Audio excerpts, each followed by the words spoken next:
Ketika Daud habis berbicara dengan Saul, berpadulah jiwa Yonatan dengan jiwa Daud. Dan Yonatan mengasihi dia seperti jiwanya sendiri. Pada hari itu, Saul membawa dia dan tidak membiarkannya pulang ke rumah ayahnya. Yonatan mengikat perjanjian dengan Daud, karena ia mengasihi dia seperti dirinya sendiri. Yonatan menanggalkan jubah yang dipakainya dan memberikannya kepada Daud, juga baju perangnya, sampai pedangnya, panahnya, dan ikat pinggangnya. Daud maju berperang dan selalu berhasil kemana juga Saul menyuruhnya, sehingga Saul mengangkat dia mengepalai para prajurit. Hal ini dipandang baik oleh seluruh rakyat dan juga oleh pegawai-pegawai Saul. Tetapi pada waktu mereka pulang, ketika Daud kembali sesudah mengalahkan orang Filistin itu, keluarlah orang-orang perempuan dari segala kota Israel menyongsong Raja Saul sambil menyanyi dan menari-nari dengan memukul rebana, dengan bersukaria dan dengan membunyikan gerincing. Dan perempuan yang menari-nari itu menyanyi berbalas-balasan.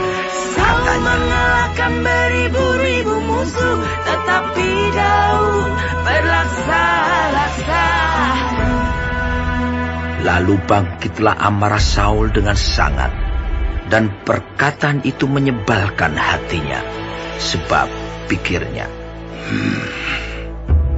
kepada Daud diperhitungkan mereka berlaksa-laksa, tetapi kepadaku diperhitungkannya beribu-ribu.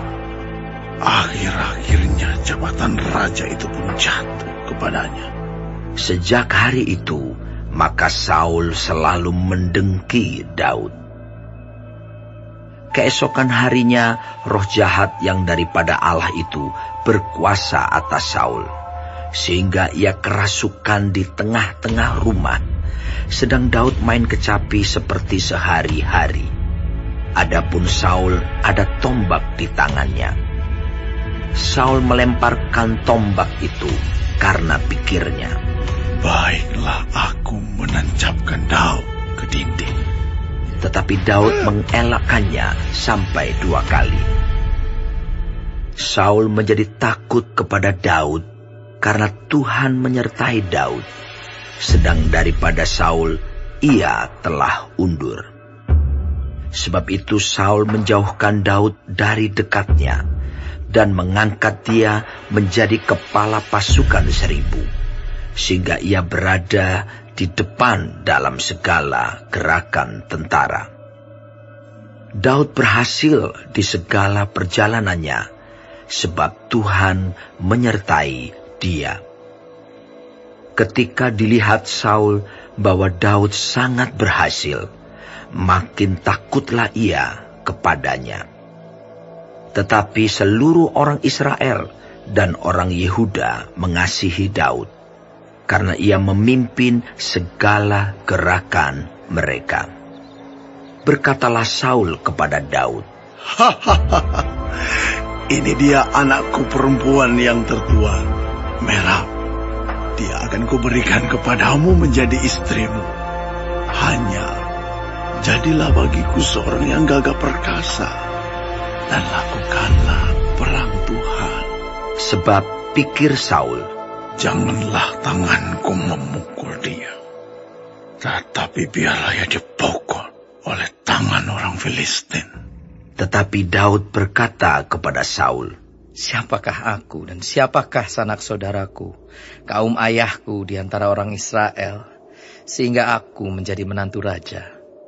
Tetapi ketika tiba waktunya untuk memberikan Merab, anak Saul itu kepada Daud, maka anak perempuan itu diberikan kepada Adriel, orang Mehola, menjadi istrinya. Tetapi Michal, anak perempuan Saul, jatuh cinta kepada Daud, Ketika hal itu diberitahukan kepada Saul, maka ia pun menyetujuinya. Sebab pikir Saul, baiklah Mikal kuberikan kepadanya. Biarlah ia menjadi jerat bagi Daud. Dan biarlah tangan orang Filistin memukul dia. Lalu berkatalah Saul kepada Daud untuk kedua kalinya, pada hari ini engkau boleh menjadi menantuku. Lagi Saul memerintahkan kepada para pegawainya, katakanlah kepada Daud dengan diam-diam demikian, sesungguhnya Raja suka kepadamu, dan para pegawainya mengasihi engkau. Maka sebab itu, jadilah engkau menantu raja. Lalu para pegawai Saul menyampaikan perkataan itu kepada Daud. Tetapi Daud menjawab, perkara ringankah pada pemandanganmu menjadi menantu raja? Bukankah aku seorang yang miskin dan rendah? Para pegawai Saul memberitahukan kepada raja, katanya, demikianlah jawab yang diberi Daud. Kemudian berkatalah Saul, beginilah kamu katakan kepada Daud, raja tidak menghendaki mas kawin selain dari 100 kulit katan orang Filistin sebagai pembalasan kepada musuh raja.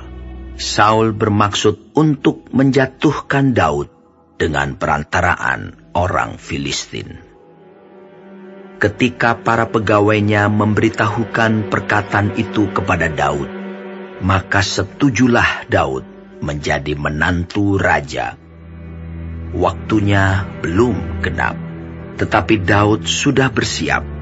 Ia pergi kepada orang-orangnya dan menewaskan dari orang Filistin itu 200 orang serta membawa kulit katan mereka. Dan dalam jumlah yang genap diberikan merekalah semuanya itu kepada raja, supaya Daud menjadi menantu raja. Kemudian Saul memberikan Michal anaknya kepadanya menjadi istrinya.